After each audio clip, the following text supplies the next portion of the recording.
Dr. Riley James had carved a name for himself in the medical profession. As one of the finest surgeons at St. Paul Hospital, his precision and skill in the operating room were unmatched. The years of dedication to learning had elevated him through the ranks, and now he stood at the pinnacle of his profession. There wasn't a case too complex or a surgery too delicate for Dr. Riley. His confidence bordered on arrogance, and though no one could deny his expertise, working with him was far from pleasant. To his colleagues, Dr. Riley's ward rounds were the stuff of nightmares. He was a relentless perfectionist, scrutinizing every detail with an intensity that made even the most seasoned professionals nervous. He tolerated no mistakes and had little patience for those who did not meet his impossibly high standards. Some whispered about his brilliance, while others complained of his impossible demeanor. Everyone knew that when Dr. Riley was out on rounds, you were to be at your absolute best, and most times your best wasn't enough. That fateful morning, as the sun bathed Miami in a warm glow, Dr. Riley began his usual rounds. Joining him was Nurse Kara Hudson. Kara was the kind of nurse every patient dreamed of having: kind-hearted, intelligent, and caring. When Dr. Riley commanded fear, Kara earned love. Patients adored her not just because she was good at her job, but also because she cared. The two made an odd pair as they entered the room of their first patient, Mr. Rashid. An elderly man in his late 70s, Mr. Rashid's health had been deteriorating since a complicated surgery. Despite his frailty, there was a certain resilience in his eyes. "Good morning, doctor," Mr. Rashid greeted, his voice weak yet warm. Dr. Riley barely glanced up from the chart that he was flipping through. He muttered in response, too focused on the medical data to acknowledge the patient fully. It was typical of him. Data and figures came first, and everything else was secondary. Kara had already checked on Mr. Rashid earlier that morning and silently scanned the chart as well, ready to assist if needed. Her sharp eyes caught something. There was a slight discrepancy between the blood pressure readings in the chart and the ones she had taken earlier that morning. Mr. Rashid's blood pressure had dropped temporarily, but had stabilized after some rest. Kara leaned over and quietly mentioned the discrepancy to Dr. Riley. "What do you mean?" Dr. Riley's voice was cold as he shot a piercing look at her, barely masking his annoyance. "There was a brief drop in his blood pressure earlier, but is back to normal now," she explained calmly. "And why wasn't I informed of this immediately?" he thundered, his voice echoing through the small hospital room. Kara, taken aback, quickly explained, "I monitored him closely. His blood pressure stabilized within minutes, so there was no need to disturb you." To anyone else, this would have made perfect sense, but not to Dr. Riley. His pride had been pricked. "It's not your position to make decisions about patients," he snapped. "You're here to follow orders, not act on your own." The tension in the room became palpable. Mr. Rashid's eyes darted from the doctor to the nurse, clearly uncomfortable with the exchange. Kara, though embarrassed by the public reprimand, kept her composure. She'd been in the profession for years and knew better than to argue. Quickly, she apologized. "I didn't mean to offend you, doctor. I was only trying to do what I thought was best for the patient." Dr. Riley glared at her for what seemed like an eternity before hissing through clenched teeth. "Next time, follow protocol." He turned back to his chart, dismissing her as if the conversation had never happened. Kara stood there, her heart pounding. She had dealt with many difficult people in her career, but Dr. Riley's condescension stung deeper than most. She knew she couldn't let it affect her, not when it was still so early in her shift. After giving Kara a rundown of her tasks in a condescending tone, Dr. Riley gave Mr. Rashid a curt nod before backing out of the room. Mr. Rashid, still processing what had just happened, shook his head softly. "You're a good nurse, Kara," he said kindly as she checked his vitals. "Don't let anyone tell you otherwise." She smiled, touched by his words. "Thank you, Mr. Rashid. I'm just doing my job." As she left the room, despite the warmth of Mr. Rashid's kindness, she couldn't shake the heavy feeling in her chest. She had never been reprimanded in such a harsh and public manner in all her years of nursing. Dr. Riley had reduced her years of experience and skill to nothing with a few biting words, but she reminded herself, her job was not about pleasing egos. It was about her patients. With that thought, she straightened her shoulders and moved on to the next room, determined not to let one man's arrogance ruin her day. Her second patient for the day was Miss Jane, a bright, cheerful woman who was nearly ready for discharge. Miss Jane's bubbly personality always lifted the spirits of those around her, and her face immediately lit up when she saw Kara enter the room. "There's my favorite nurse," Miss Jane exclaimed with a wide smile. As Kara walked back to the nurse's station, the warmth of Miss Jane's company left a smile on her face, but her mind couldn't help but drift back to the earlier incident with Dr. Riley. It wasn't the first time that she'd encountered doctors who viewed nurses as beneath them, but Dr. Riley's reaction had been extremely harsh and humiliating. Subtle remarks from doctors about the nurse's role were not uncommon, but the morning's encounter had crossed the line. His outburst had been an overblown display of power. Back at the nurse's station, Kara began updating the patient's charts on the computer, her fingers moving on autopilot as her thoughts swirled around the morning's events. She was so lost in her thoughts that she didn't notice Dave, a junior nurse, approaching from behind. Dave gently tapped her shoulder, breaking her thoughts. He'd seen the whole thing unfold earlier and had come over, a cup of coffee in hand, offering a small gesture of support. "You handled it really well," Dave said, his voice soft but sincere. "I know I wouldn't have been able to keep my cool like that." She smiled faintly, grateful for his kindness, as he gave her a quick, supportive hug. "Don't let him get to you," he continued. "Dr. Riley is always angry. That's why most nurses avoid doing rounds with him." Despite Dave's attempt to comfort her, the weight of the morning's confrontation clung to Kara like a shadow. It wasn't just Dr. Riley's behavior that disturbed her. It was a stark reminder of how unequal the power dynamics were in the hospital. Years of hard work, dedication, and experience could be dismissed with a few words from a doctor whose ego was bruised. The realization hit her like a storm, making her wonder how many other nurses had felt like this at some point in their careers. She shook herself out of her thoughts, reminding herself of Mr. Rashid's kind words. "You're good at your job," she recalled. "Don't let anyone tell you otherwise." Kara knew he was right. She had worked too hard and come too far to let one overbearing doctor make her doubt her worth. By the time the shift ended, Kara was feeling better. What really mattered were her patients, their smiles, their gratitude, their trust in her care. It was those moments of connection that defined her work. She left the hospital that day knowing she had done her best despite the challenges. She wasn't the only one reflecting on the events of the morning. Back in his hospital room, Mr. Rashid lay in bed, replaying the scene between Dr. Riley and Nurse Kara. In his long life, Mr. Rashid had seen many people like Dr. Riley, brilliant and skilled, but utterly lacking in empathy.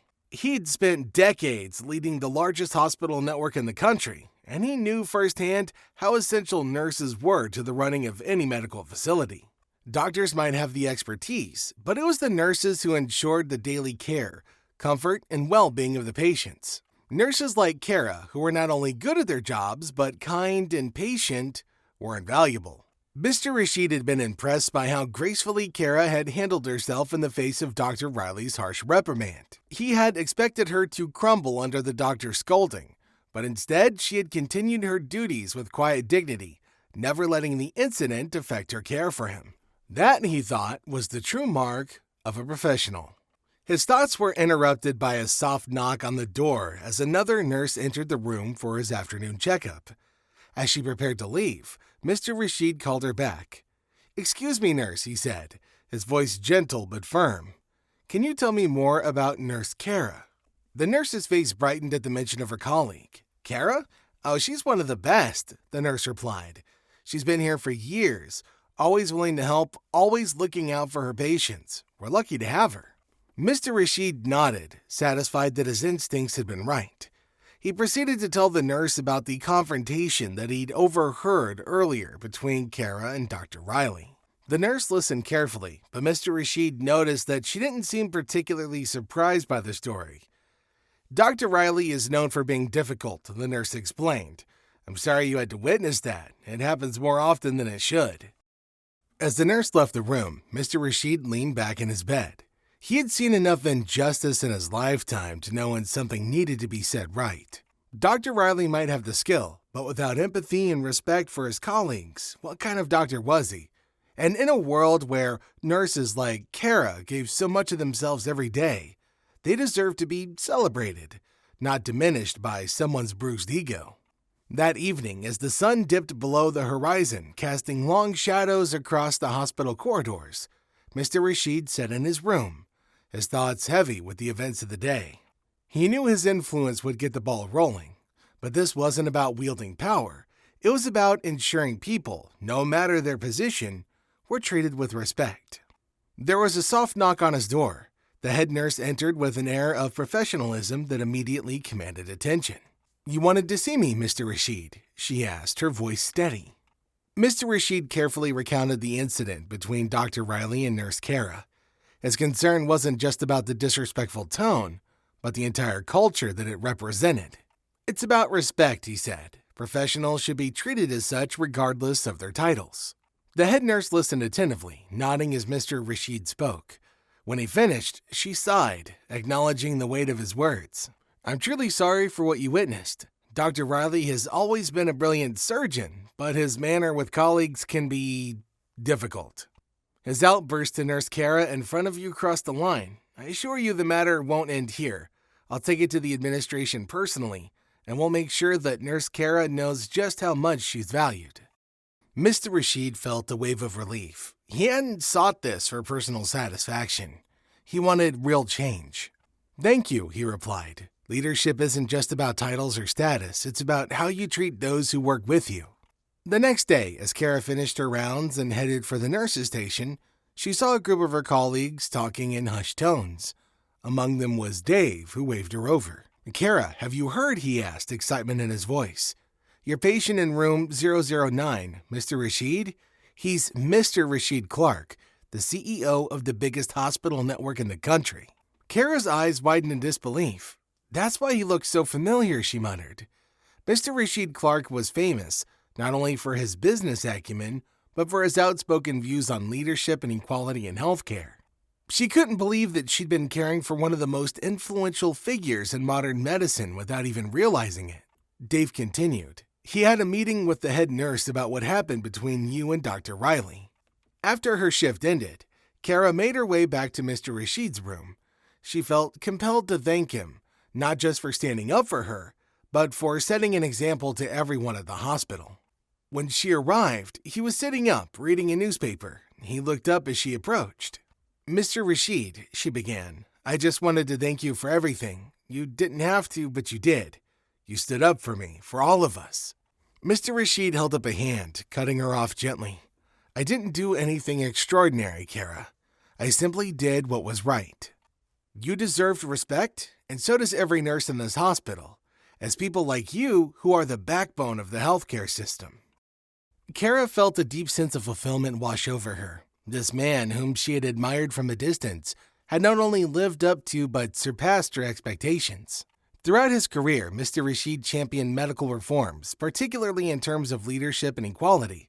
It was one thing to talk about such ideals, but he lived them. He treated everyone, regardless of their position, with the respect they deserved. As she left the room that evening, Kara felt more validated than she ever had before. Mr. Rashid had proven that she mattered, that her work was significant, and that she had a voice worth listening to. The power of one person, one voice, had made a tangible difference. Leadership, she realized, wasn't just about power or position. It was about standing up for what was right. And today, someone had done that for her. The following day, the hospital was abuzz with the usual sounds of bustling nurses, beeping machines, and the murmur of doctors discussing patient cases. Dr. Riley was in his office when he was interrupted by a request that took him by surprise. Mr. Rashid Clark had asked for a private meeting. Though surprised, Dr. Riley had no choice but to comply. Mr. Rashid was a patient after all. When he entered the room, Mr. Rashid was seated upright, looking far more alert than the sick man he had encountered the previous day. There was a sharpness in his gaze now, a quiet power that radiated from him despite his illness. "Good morning, Dr. Riley," Mr. Rashid greeted with a warm yet deliberate tone. "Good morning, Mr. Rashid," Riley replied, standing by the edge of the bed. "You requested to see me." Yes, Mr. Rashid said, looking back slightly as if preparing for a conversation that required both patience and depth. There's something I need to address with you. You see, I'm not just any ordinary patient. Dr. Riley raised an eyebrow but remained silent. My name is Rashid Clark, he continued. The Rashid Clark. Perhaps you've heard of me, though that's not the point. Dr. Riley's eyes widened slightly. Rashid Clark, the famous philanthropist and retired CEO of one of the biggest health networks in Miami. Riley's mind raced, and suddenly the incident of yesterday seemed much more significant. You're Mr. Rashid Clark, Dr. Riley stammered, caught off guard by the revelation. Yes, Mr. Rashid nodded, his voice steady. But this isn't about my past or my accomplishments. This is about what happened yesterday in this very room. Dr. Riley felt his stomach tighten. I have watched you work, Doctor, Rashid began. You are skilled, one of the best minds in this hospital. But there's something you lack, something vital. Yesterday's incident with Nurse Kara wasn't just about a slight mistake or a medical discrepancy. It was about your approach, your lack of empathy. Riley felt the sting of those words but remained quiet, unsure of what to say. The problem wasn't that you noticed a mistake, Dr. Riley, Mr. Rashid continued. The problem was how you reacted. That's not leadership, that's arrogance. Riley swallowed hard, the words sinking in deeper than he had expected. Let me tell you something, Rashid said, his tone firm but calm. In all my years of leadership, I learned one important thing. Arrogance creates fear, resentment, and tension in any organization. But compassion fosters respect, trust, and empowerment. And in a hospital where the stakes are life and death, those qualities are even more crucial. Dr. Riley looked down, guilt tightening his chest. He knew Rashid was right. Respect, Dr. Riley, isn't a privilege given to a few. It's a right that everyone, from the janitors to the surgeons, deserves.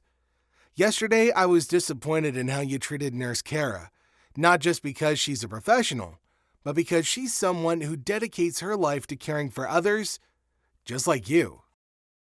There was a long pause. Mr. Rashid's words had struck a chord, and Riley could feel the weight of his actions pressing on him. I didn't realize how much my words could hurt her, Riley finally admitted, his voice barely above a whisper. That's the first step, Rashid said gently. We all make mistakes. What matters is learning from them and becoming better. Dr. Riley nodded slowly, the full gravity of his actions now sinking in. I've always focused on being the best surgeon, he said quietly. But I see now that there's more to being a good doctor than just skill. It's about how you treat the people around you. Rashid smiled softly. Exactly. You have the power to not only save lives, but to create an environment where everyone feels respected and valued. That's real leadership. That evening, Dr. Riley couldn't shake the conversation from his mind. As the hours passed, he reflected deeply on his behavior, not just from the previous day, but over the years. The arrogance and impatience, he realized now, how they had affected those around him, how he had distanced himself from the very people who had helped him succeed. The following day, Dr. Riley found Nurse Kara in the break room. She was sipping her coffee, preparing for another long shift. Kara, Dr. Riley said softly. She looked up, surprised to see him. Yes, Dr. Riley? I wanted to apologize for how I treated you yesterday, he began, his gaze sincere. I was wrong, especially in front of a patient. I let my ego take over, and I'm truly sorry. Kara blinked, taken aback by his unexpected apology. For a moment, she didn't know how to respond. I appreciate you saying that, she replied finally. Dr. Riley continued. I've reflected on my behavior, and I want to promise that it will never happen again. I realize now that being a good doctor means more than just skill. It means treating others with respect. I hope you can give me a chance to prove that I'm willing to change. Kara studied him for a moment, seeing the sincerity in his eyes. People make mistakes, she said thoughtfully. What matters is that we learn from them. Riley nodded, relief washing over him. Thank you, Kara. I'm committed to being better. I hope we can move forward and make the hospital a better place together. Over the next few weeks, Dr. Riley's conduct changed noticeably. He became more compassionate and willing to listen to his colleagues. and the hospital staff soon began to notice. The once arrogant surgeon was transforming into a more thoughtful and empathic leader, all thanks to a patient who had taken the time to teach him a lesson in humility. Although the experience was challenging for Kara, it also taught her that even the most stubborn people could change. For Dr. Riley, it was a reminder that sometimes the best lessons in life come not from textbooks, but from the people around us. And now join us as we move on to our second story. When Dr. Carter became the first female Black medical director at Sacred Heart Hospital, she defied every social barrier. Despite her impressive achievements, there were still people who believed that she wasn't capable or good enough for the job. Today was one of those days when she felt she had to prove herself again. As she stood at the front of the glass-walled conference room, her palms lightly resting on the sleek wooden podium as she gazed around the room. Today, she wasn't just pitching an idea. She was fighting for a vision that stretched far beyond the confines of this boardroom. She knew what she was up against, the cold realities of hospital administration, and she knew that some in the room were already prepared to shut her down. I'm here to introduce a proposal for a new treatment wing, specifically designed to provide care for low-income patients. It's not just about expanding our facilities. It's about expanding our values, our reach, and making sure no one is left behind. She clicked the remote, and the screen behind her lit up with images of bright, modern spaces. She pointed out the details of the design. These rooms will be more than just treatment spaces. They'll be sanctuaries for people who are often left on the margins, spaces where they can heal without feeling like they're a burden. A few polite nods from the board members encouraged her, but she knew the resistance was coming. Vince, the treasurer, leaned back in his chair as he gave her a condescending smile. "Isabel, I can tell you've put a lot of thought into this, but have you really considered the financial strain a project like this will bring? This hospital needs to be sustainable, and focusing on patients who can't pay, well, that doesn't exactly help our bottom line." Isabel met his gaze head on. "I understand the financial concerns, Vince, but this isn't just about numbers. It's about the essence of healthcare. If we turn our backs on those who need it most, we lose our humanity. And in the long run, providing preventative care to low-income patients will reduce the costly emergency visits that burden our resources." Vince's expression hardened. His skepticism was palpable. "I get that this sounds noble, but hospitals don't run on ideals. We need solutions that make sense financially, not just morally." Isabel pressed on. "What if we thought of this as an investment in the community? Imagine the reputation we could build as a hospital that leads with compassion. And we can explore external funding, partnerships, and government programs to help offset the cost." The room grew quieter. Vince remained stubborn, but Isabel could see that seeds of consideration had been planted. That was enough for now. Across town, Officer Mark Andrews drove slowly through a neighborhood he'd patrolled for years. Usually, this was a favorite time of day, when everything felt a little quieter, a little more peaceful. But not today. Mark's grip on his steering wheel tightened as his mind drifted back to the conversation he'd had with Kimberly, his wife, just days before. "Mark, you can't keep pretending things are fine," she had said, her voice carrying both love and frustration. "People are losing trust in the police. You've seen the news, you've heard the stories of racial profiling." He had leaned against the kitchen counter, feeling the weight of his badge press against his chest. "What am I supposed to do, Kimberly? I'm just one guy. I try to do my job the right way, but it feels like no one cares about that anymore." Back at home, Isabel Carter stepped through her front door. The familiar smell of garlic and onions filled the air. She smiled faintly at the sight of her teenage daughter, Maya, bustling around the kitchen. But as soon as Maya looked up, Isabel could tell something was wrong. "Hey, sweetheart," Isabel said softly, putting down her bag and moving towards her daughter. "How was school?" Maya's hands stilled on the stovetop. She didn't meet Isabel's eyes. "It was fine, I guess," she mumbled. Isabel moved closer, gently turning Maya to face her. "What happened?" There was a long pause before Maya finally spoke, her voice barely a whisper. "Some kids said I didn't belong. They called me ghetto, said I was trying too hard to be something I'm not. Isabel felt her heart squeeze in her chest. She gently brushed a stray curl from Maya's face. I know that hurts, she said, her voice steady but full of emotion. I've been where you are, but you have to know something. They don't define you. You define you, and you belong anywhere you decide to be. Maya's eyes filled with tears, and Isabel pulled her into a tight embrace. People will try to make you feel small, she whispered into her daughter's ear. But you are powerful. Don't ever let them take that from you. The next day, Dr. Carter had just completed a grueling 12-hour shift at the hospital. Her body felt heavy and her feet ached from hours of rushing between emergency rooms. The air felt refreshing, and she released a long, exhausted breath as she stepped outside. The cool evening air brushed against her skin. Isabel made her way toward her car, her thoughts steadily drifting to her daughter at home. As she approached her vehicle, her eyes caught sight of a police car parked a short distance away. As a black woman in America, Isabel had learned to fear the police and avoid them at all costs. As a wave of fear washed over Isabel, she shrugged it off.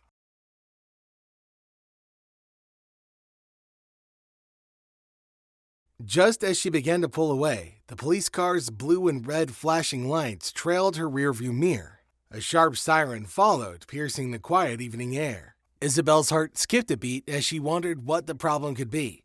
She hadn't done anything wrong, yet the flashing lights made her feel guilty before she even knew why she was being stopped. With shaky hands, she pulled over to the side of the road. "Good evening, ma'am. Do you know why I pulled you over?" "No, officer. Is there a problem?" Isabel kept her voice steady, though her pulse quickened. "Your taillight is out," Officer Andrews replied, his voice steady but with an edge of formality. "License and registration, please." Isabel complied, handing over her documents. "I'm Dr. Isabel Carter, the director of Sacred Heart Hospital. I just finished a long shift." She hoped that her credentials might diffuse the situation, that the mention of her title would be enough to remind him that she wasn't a threat. But Mark's expression remained unchanged. He studied her for a moment, and then his eyes narrowed slightly. "You sure you're not on something? You seem a bit nervous," he asked, his tone now shifting to something accusatory. Her frustration spiked. "I'm just tired, officer. I've been on my feet all day. I'm not under the influence of anything. I just want to go home to my daughter." But Mark had already turned away, radioing in her information, his request for backup crackling through the silence. "Just a precaution," he said, his voice dismissive. Isabel could feel the heat rising in her chest. "You're treating me like a criminal. I've done nothing wrong." "Calm down, ma'am," Mark replied, his voice hardening. "If you keep arguing, I'll have no choice but to arrest you. Step out of the car." Isabel's heart pounded in her ears. "This is racial profiling," she shouted. In a swift motion, Mark grabbed her arm, pulling her out of the vehicle. "You're under arrest for resisting authority," he said, his voice cold and detached. It all happened so fast, Isabel's mind reeled as the cuffs clicked shut around her wrists, too tight against her skin. "You can't be serious," she cried, struggling against the cold metal. "This is a mistake. I'm not resisting. I'm a doctor, for God's sake." As the weight of the situation settled over her, Isabel couldn't find her voice. The humiliation and fear washed over her in waves. Meanwhile, a passerby recorded the whole incident and posted it on social media. The news spread like wildfire, and social media exploded with outrage. The video was massively shared, fueling anger and protest.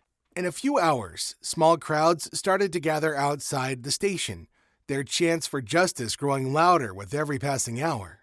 Inside, Officer Andrews sat staring at the news coverage. He felt sweat trickle down his back. His partner, Officer Davis, glanced at him, sensing the tension. "You good, man?" Davis asked, leaning against the desk. "I thought I was just doing my job," Mark muttered. "Now it feels like I've made a huge mistake." Davis shook his head. "You jumped to conclusions, Mark." "But she was acting defensive," Mark protested weakly. "Wouldn't you be? Look at it from her perspective." Meanwhile, Isabel sat alone in a cold, sterile holding cell. She closed her eyes, willing herself to stay calm, but the question echoed relentlessly in her mind. Why is this happening to me? As the night dragged on, one thing was clear. Neither Dr. Carter nor Officer Andrew would walk away from the situation the same. What had begun as a routine traffic stop had grown into something bigger. The streets had become a battlefield of voices. Protest signs wove through the air like battle flags, and chants echoed off the buildings, each call for justice more urgent than the last. For Luke, this was more than just another assignment. It was his shot. A freelance journalist without much of a name, he'd spent years chasing small stories, waiting for the one that could launch him into the spotlight. Now, standing in the middle of a protest that had erupted over Dr. Carter's arrest, he knew that this could be it. The raw energy, the charged atmosphere, it had all the makings of a front-page feature that could catapult him into the big leagues. He began recording the scene, capturing the sea of faces that screamed for change. He had a knack for finding the perfect angle, for turning the unpolished and gritty into something that demanded attention. As he moved through the crowd, weaving between protesters, his eyes darted around, hungry for that one defining moment, that one image that would tell the story in a single frame. "Justice for Dr. Carter," a voice shouted. Luke's gaze snapped toward the scene of the chant. A young woman, fists raised, stood on top of a car, her face flushed with emotion. The crowd echoed her words, their cries ringing out in unison, bouncing off the walls of the city like a rallying cry. This was his moment. With the camera ready, he pushed forward. His mind was already piecing together how he would frame the narrative, how he would make this protest more than just another demonstration in the city. He needed something that would push the story beyond the ordinary, an angle that would grab the readers by the throat and refuse to let them go. Just as he was setting up an interview with one of the protesters, his ears picked up a conversation from nearby. "Did you hear about Officer Andrews?" the woman said, her tone sharp with anger. This isn't the first time he's pulled someone over without reason. Luke's journalistic instincts kicked into high gear. He turned slightly, pretending to adjust his camera as he listened in. Another voice chimed in, this time a man standing close by. "Yeah, he's got a reputation. I heard about him roughing up some kid last year." Luke's heart pounded. This was it. This was the angle he'd been searching for. The rumors swirling around Officer Mark Andrews weren't just idle gossip. They were a potential gold mine. If there was a pattern of misconduct, if he could dig into the officer's history and find the skeletons buried there, he could turn this protest into a much larger story. He pulled out his notepad, scribbling furiously as the bystanders continued their conversation. Each word they spoke only confirmed what he was already thinking. This wasn't just about Dr. Carter. It was about a system that allowed officers like Andrews to operate without consequence. If he could expose that, he'd have the story of his career. For the next several days, Luke lived at his computer, combing through public records, digging into Andrews' arrest history, and scouring social media for any mention of the officer. The deeper he went, the clearer the pattern became. There were multiple incidences, cases of excessive force, allegations of racial profiling, and arrests that had been quietly brushed under the rug. It was all there, hidden in plain sight. Luke felt a thrill run through him as he connected the dots. This was big, bigger than anything he'd ever worked on before. As the pieces fell into place, he could already see how it would play out. The article, the fallout, and the national conversation that would follow. This wasn't just a protest anymore. It was a reckoning. While the protest outside raged on, Dr. Jacob was busy crafting a different kind of narrative within the hospital's walls. He had always felt emasculated by Dr. Carter. Her accolades, her reputation, her effortless way of commanding respect. And now with her facing public scrutiny after the arrest, Jacob saw an opportunity to flip the scales in his favor. "Did you hear about Isabel's arrest?" he asked a group of doctors in the break room, his voice soft but calculated. "I just hope this doesn't tarnish the hospital's reputation." A few of the doctors looked up, surprise flickering across their faces. One of them, a younger physician, frowned. "From what I understand, it was a mistake," he said. "The charges don't even seem justified." Jacob shrugged, a small, almost sympathetic smile on his lips. "Sure, but you know how these things go. Public perception is everything. This could really undermine her authority." He let the words linger, knowing that they would take root. In a hospital where reputations were everything, even a hint of controversy could be enough to cause cracks. He didn't have to do much, just plant the seeds of doubt and let them grow. Back at his apartment, Luke was ready to publish. His article was polished and every word was carefully chosen to provoke the maximum response. The headline read, "Officer Andrews exposed, a pattern of racial profiling and abuse of power." The article spread like wildfire, igniting outrage across the city and beyond. Dr. Carter sat in her office, staring out at the protesters flooding the streets below. She could feel the weight of it all, the injustice, the demands for change, the unrelenting noise of a community on edge. As the hospital's director, Isabel had always prided herself on her calm demeanor and her ability to rise above the chaos and do what was best for everyone. But now, she was at the center of that very chaos, and the lines between her professional and personal life had never felt more blurred. "What do I do?" she murmured. The answer felt elusive, just out of reach, obscured by a fog of conflicting responsibilities. Suddenly, the door to her office flew open, and her daughter, Maya, rushed in, her face flushed with emotion. "Mom, did you see the article about Officer Mark Andrews? They're saying he's done this before. He has a history of profiling people like us." Isabel turned slowly, her heart aching at the sight of her daughter's distress. "I saw it, Maya," she said quietly. "It's what everyone's talking about." Maya crossed her arms over her chest, her voice growing louder, more insistent. "We can't let him get away with this, Mom. You should say something. You're the director. You have a platform, a voice. People will listen to you." Isabel felt the familiar tug of responsibility tugging at her. "Maya, it's not that simple. I want to fight this. But I also have to think about the hospital and the patients. I can't afford to make this about me right now." "But what about you?" Maya's voice cracked, the anger giving way to raw emotion. "You're the one they arrested for no reason. You can't just let them walk all over you like this." Isabel sighed, rubbing her temples as if she could massage away the storm of emotions swirling inside her. "I know, sweetheart, I feel it too, but I need to tread carefully." Maya pleaded, her hands balled into fists at her sides. "You have to stand up for yourself, Mom. If you don't, who will?" Isabel wanted nothing more than to fight back, to scream from the rooftops that what had happened to her was wrong. But she was also the leader of a hospital, responsible for hundreds of patients and staff, and every decision she made now felt like walking a tightrope. "I promise you," Isabel said softly, reaching out to touch Maya's arm. "I'll figure this out, but for now, I need you to stay safe. Please don't get too involved in the protests. It's getting dangerous out there." "Fine," she said finally, "but I'm not just going to sit around and watch this happen."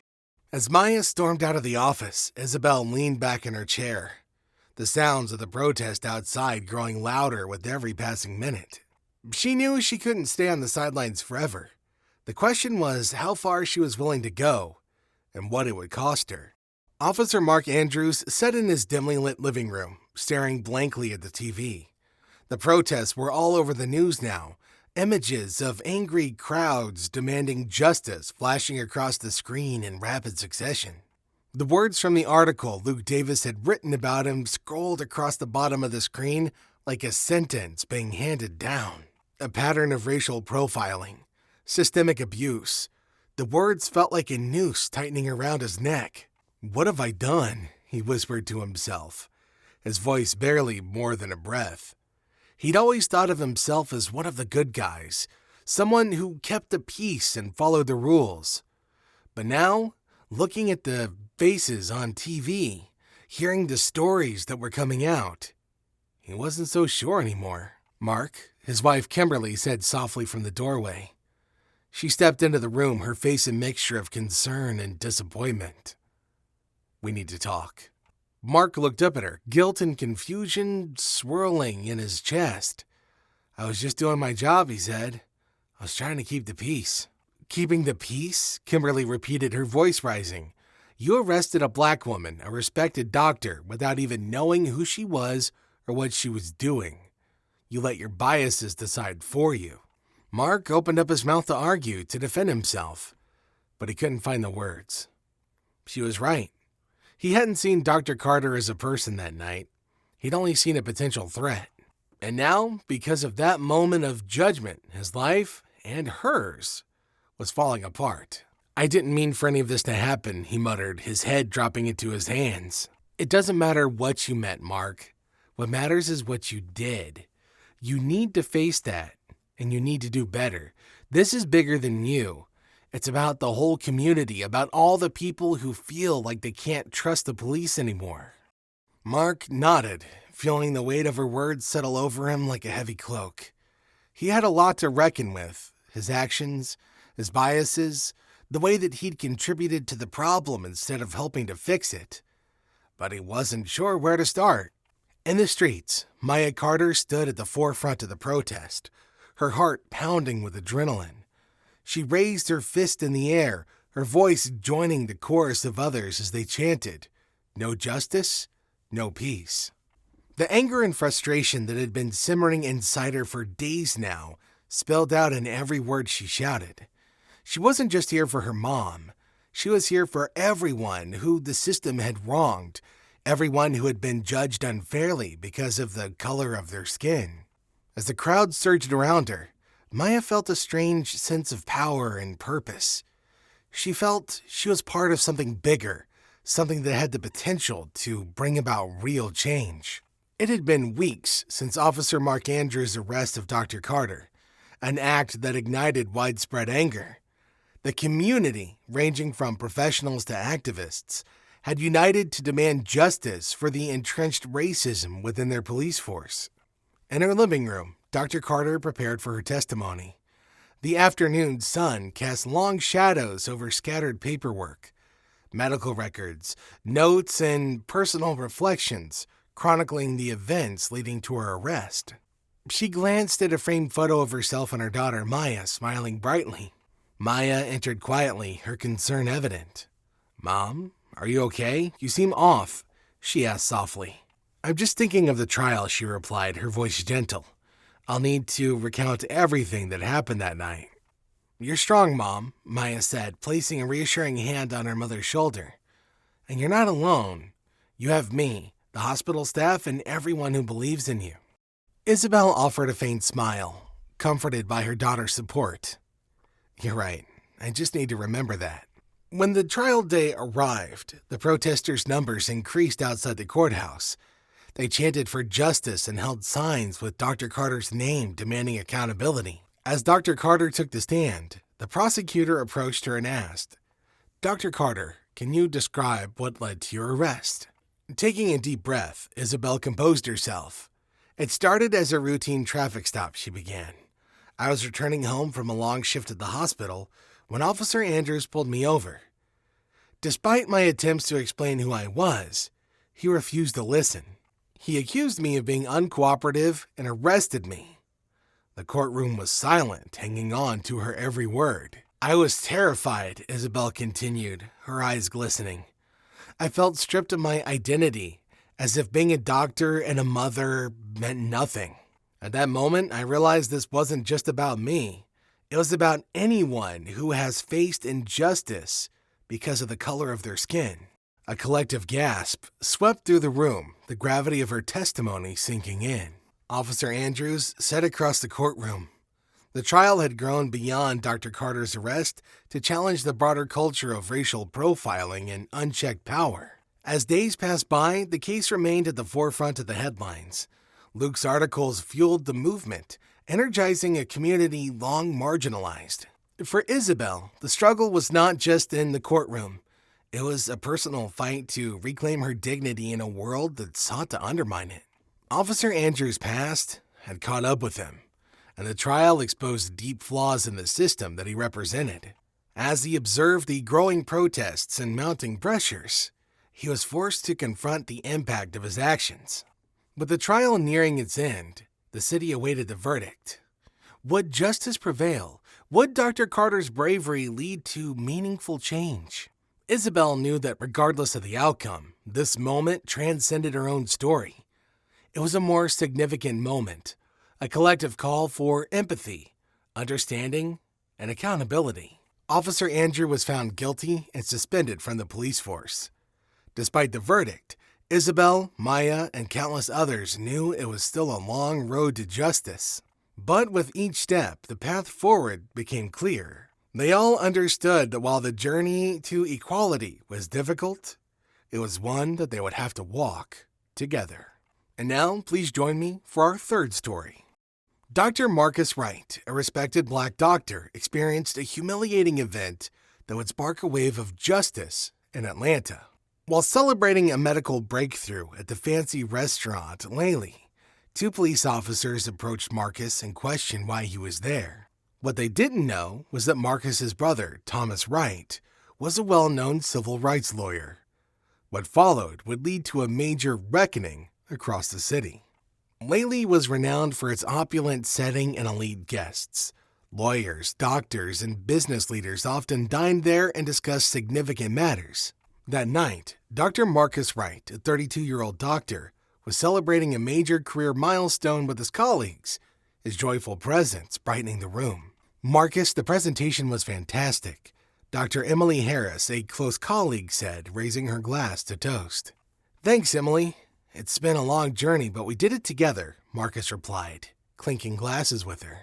The celebration was abruptly interrupted when two police officers entered, drawing everybody's attention with their serious demeanor.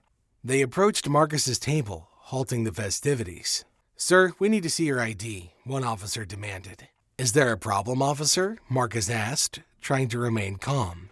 "We're just doing our duty. Show us your ID," the officer said firmly. Marcus, feeling uneasy, handed over his ID. The officer scrutinized it with a disdainful look. "Dr. Marcus Wright, huh?" the officer said, returning the ID with a smirk. "Do you think being a doctor entitles you to be here?" Despite Marcus's colleagues' protests, the officers made racial remarks, suggesting Marcus didn't belong in such a place. The restaurant manager attempted to intervene, but was ignored.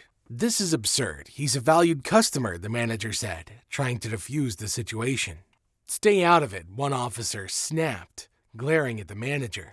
After a lengthy and uncomfortable questioning, the officers let Marcus go with a forced apology. Marcus, hurt but composed, returned home, where his brother Thomas Wright, a civil rights lawyer, noticed his distress. "Marcus, what happened?" Thomas asked, concerned. "I was humiliated. The officers made racist comments and treated me like a criminal," Marcus said, his voice trembling. Thomas, infuriated, assured his brother that he would take action. "I'll investigate this immediately. They can't treat you or anyone else like this." The next day, Thomas began investigating the officers, using his connections to uncover any misconduct. Meanwhile, Marcus and Dr. Emily Harris searched through records, discovering a pattern of tampered evidence and abusive behavior. "Look at this, Marcus," Emily said, pointing to an old case file. "This shows altered witness statements. I bet those officers were involved." With each discovery, Marcus's anger grew. "This is worse than we thought. We need to let people know." Marcus and Emily began sharing their findings with investigative journalists, sparking public outrage. The media delved into the officers' pasts, exposing further abuse and corruption. Despite threats from the officers, Marcus remained resolute. "We must uncover the truth, Emily. Justice is needed for everyone affected," Marcus said. Community support grew as civil rights groups organized protests and demanded a broader investigation, dividing the city between those supporting the police and those calling for reform. Protesters chanted, "Justice now." Thomas, meanwhile, discovered that he had unwittingly helped convict people based on false evidence. Determined to correct this, he agreed with Marcus to re-examine the cases. "We must reveal the truth," Thomas said. At a packed public hearing, Marcus gave a compelling testimony about the corruption they uncovered, presenting documents that had proven the officers had tampered with evidence and betrayed the public trust. Under pressure, an officer confessed to acting on higher-ups' orders, exposing a larger corruption scheme. The city was stunned. Thomas called for systemic reforms. "We must correct these wrongs and restore fairness."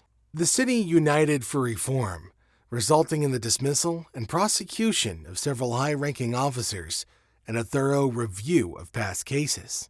Marcus, now respected, founded a nonprofit to aid victims of corruption, continuing his fight for justice with community support. The city, changed by Marcus's bravery and determination, looked to the future with hope. His story became not just one of justice, but also of resilience and the importance of never giving up in the fight for a better world. News of Marcus's experience at the restaurant spread quickly, sparking outrage and intense debates. Protests filled the streets, demanding justice and police reform.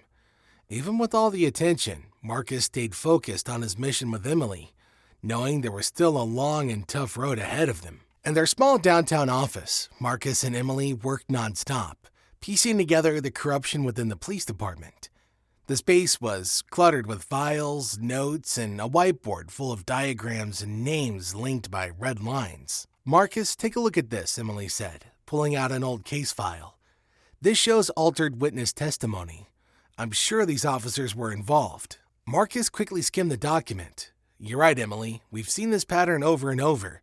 Altered testimonies, planted evidence, forced convictions. We have to expose this." As they worked, more people began to support them. Civil rights groups, lawyers, and even some local politicians started to rally around Marcus's cause. The city was tense but full of hope.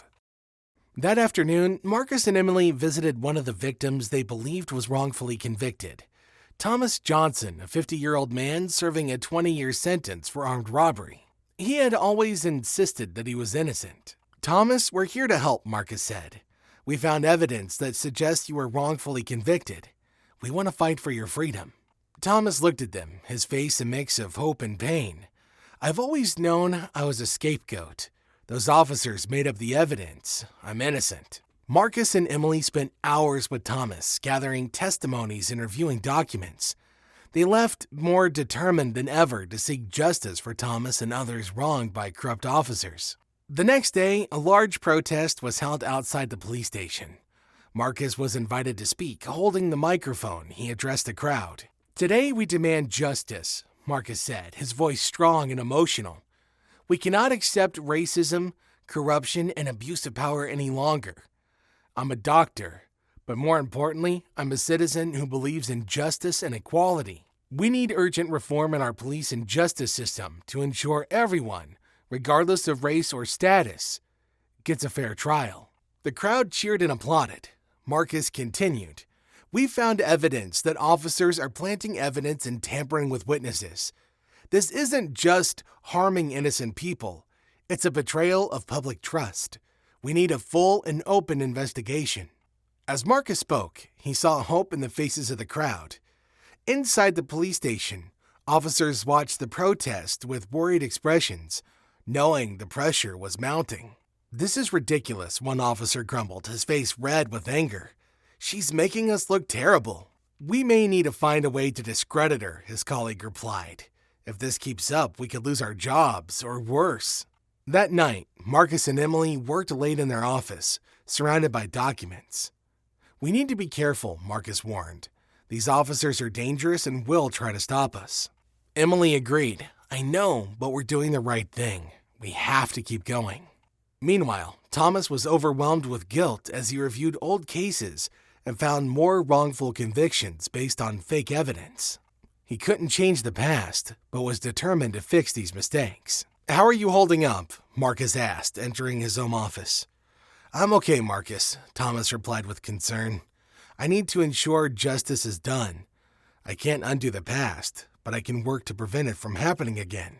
Marcus hugged his brother, feeling their strong bond. "We'll get through this together. We can make a difference." In the following days, Marcus and Emily kept gathering evidence as the city supported their cause. A public hearing was set, and pressure on the police department increased. At the hearing, Marcus spoke passionately, showing how officers planted evidence and tampered with testimonies. The courtroom was quiet as he detailed the truth. "These officers betrayed our trust," Marcus said to the accused. "They used their power to oppress, not protect. We cannot let this continue." Under the weight of the evidence and public pressure, one officer confessed, "I admit it," he said, trembling. "I was forced to plant evidence and alter testimonies. We were under constant pressure from above for quick convictions regardless of guilt." The confession caused an immediate uproar, the room filled with murmurs and shouts. Judge Thomas Wright, staying calm, called for silence and continued to listen to the testimonies. Another officer, realizing there was no way out, also confessed. "Yes, we were told to manipulate evidence and secure convictions to boost our statistics and get rewards." Marcus felt both relief and sadness. He was glad the truth was out, but saddened by the extent of the corruption. "These actions betrayed public trust and ruined lives," Marcus said, deeply emotional. "We must punish the guilty and make major reforms to prevent this from happening again." Thomas, serious and determined, thanked Marcus and the other witnesses. "This court is committed to justice and necessary reforms. We can't let such abuses continue." The hearing was adjourned for deliberations. Outside, the city buzzed with discussions and protests. Marcus and Emily left the courthouse surrounded by supporters and journalists. A reporter asked Marcus, "How do you feel now that the truth is coming out?" as he held out a microphone. "I think it's a big step forward, but the fight isn't over," Marcus said firmly. "We need to make sure the reforms happen and that all victims get justice." Inside the police department, everyone was tense and scared. Many officers were worried about losing their jobs, and senior officials were anxious about the consequences. "We need to move quickly," the police chief told his advisors. "Let's work with the investigation and try to fix our reputation." In the days that followed, the city saw many police officers being fired or arrested. High-ranking officials were charged and a review of past cases began. Marcus and Emily worked hard to help victims get new hearings and overturn wrongful convictions. Thomas Johnson was one of the first to benefit. With Marcus's help, he got a new hearing and was cleared of all charges. His smile as he left the courthouse showed how much Marcus's efforts had helped. "Thank you, Marcus. You saved my life," Thomas said, with tears in his eyes. "It wasn't just me. It was a team effort, and we'll keep fighting so no one else has to go through what you did," Marcus said, touched. As the city changed, Marcus kept meeting with his team to plan their next moves. His nonprofit was growing, and he was getting more support from different parts of society. In one meeting, Emily suggested an idea. "Marcus, I think we should do more. Besides offering legal help, we could start education programs or teach people about their rights and how to protect themselves from abuse." Marcus smiled, seeing Emily's excitement and passion. "That's a great idea, Emily. We need to educate and empower our community. Let's do it." The next few months were busy, but also very successful. Marcus and his team overturned many unfair convictions and helped numerous victims rebuild their lives. Their work started to gain national attention, and other cities began adopting reforms inspired by Marcus's efforts. One day, Marcus got an unexpected call from a high-ranking federal official. The official invited him to a meeting in Washington, D.C. to discuss national police reform policies. "This is an amazing opportunity," Marcus told Emily, thrilled. "Our work is making a difference, and now we can help change the whole country." Emily felt proud, but also a sense of duty. "Let's head to Washington. There's still a lot to do, but we're on the right path." When they arrived in Washington, Marcus was treated with great respect. At the meeting, he shared his experiences and proposed new policies based on the reforms in his city. His clear communication and knowledge impressed the government officials, who agreed to seriously consider his ideas. Back in Atlanta, Marcus continued his hard work. With each success, he felt closer to achieving a fair and equal system. His foundation grew, helping more people and driving significant changes. One night, while going through documents in his office, Marcus got a surprise visit from Thomas, who had a proud smile on his face. "Marcus, you did it," Thomas said, with tears in his eyes. "You made a real difference. I'm so proud of you." Marcus hugged his brother, feeling both the weight and joy of his journey. "There's still a lot to do, but together, we'll keep fighting." Thomas looked at his brother, knowing he wouldn't stop. "We will, working for a better future for everyone." Marcus kept up his fight, motivating others to join him in the quest for justice and equality. His city changed by his efforts, facing the future with hope and a readiness to tackle any challenge for the cause of justice. Over the next few months, Atlanta saw major changes. The police department reform started to show real results, with fewer cases of abuse and more transparency. Marcus's foundation stayed committed to fighting for justice and human rights, helping those affected by the old corrupt system. While Marcus was in his office going over new cases, Emily walked in with exciting news. "Marcus, we just got a big donation from local business people. They want to support our cause and help us grow." Marcus beamed with gratitude. "That's fantastic, Emily. With this support, we can assist even more people and perhaps open branches in other cities." The foundation didn't just gain more resources, it also grew in influence. Marcus was often asked to speak at conferences and universities about justice and equality. His story and work encouraged many others to join the fight for a fair system. One morning, Marcus got an unexpected letter from a young lawyer in a nearby city. The letter described similar corruption issues in his local police department and asked for advice on starting an investigation and pushing for reforms. "Emily, we need to help this young lawyer," Marcus said, showing her the letter. "He's dealing with the same kind of problems we faced and needs our guidance." "Absolutely, Marcus. Let's invite him here so he can learn from what we've done and use those lessons in his own city." A few days later, the young lawyer, Raphael, arrived. Marcus and Emily welcomed him and began sharing their strategies and methods. Raphael was eager to make a change in his city, inspired by Marcus's achievements. Meanwhile, Atlanta kept changing for the better.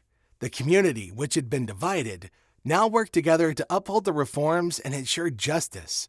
New education and awareness programs were set up in schools and local organizations promoting equality and human rights. At a community event, Marcus took the stage to speak. As he looked at the crowd, he felt proud and thankful. "Today, we celebrate the progress we've made," he stated. "But we must remember that the fight for justice never stops. We need to stay alert and united." The audience clapped and Marcus added, "Every win is important, but there's still a lot to do. We must keep fighting for those who don't have a voice, for those who have been wronged, and for a future where everyone is treated with respect." And the following days, Marcus and his team continued their work, handling new cases and helping victims seek justice. One particularly moving case involved a teenager named Miguel who had been wrongfully accused of theft. Marcus reviewed Miguel's case and found many inconsistencies. He and Emily worked together to gather new evidence and testimonies. During the hearing, Marcus presented the evidence with his usual passion and determination. "Your Honor, it's clear Miguel was wrongfully accused," he told the judge. "The evidence against him was falsified, and he deserves a fresh start." The judge, impressed by the strong evidence, dismissed the charges against Miguel. Seeing the relief on his face and his family's faces was deeply rewarding for Marcus. With each success, Marcus felt more aware of the importance of his work. He understood that the fight for justice was ongoing, but each step forward brought hope and real change. One calm evening, Marcus sat in his office, reflecting on all that had happened. Thomas walked in and joined him. "Marcus, I'm so proud of you," Thomas said, holding his brother's hand. "You faced huge challenges and never gave up. Your courage and determination are truly inspiring." Marcus felt a deep sense of gratitude for his brother's constant support. "I couldn't have done this without you, Thomas. Your guidance and lessons have been my compass." Thomas looked at him with pride. "You have a bright future ahead, Marcus. Keep fighting and making a difference." Marcus understood that his work was just beginning. With support from family, friends, and the community, he was prepared to tackle any challenge. The foundation kept growing, helping more people and driving major changes. Over the next few months, Marcus and his team expanded their work to other cities, spreading the fight for justice and equality. Each new city that joined the effort was a step toward a fairer system. Marcus became well known across the country for his bravery and dedication. His story showed how determination and fighting for what's right can make a difference. He knew the journey was long, but each victory and every person helped prove that they were on the right path. With strong community support and a firm resolve, Marcus continued his mission, inspiring others to join him. Atlanta changed by his efforts and looked forward with hope and readiness to face any challenges for justice and equality for all.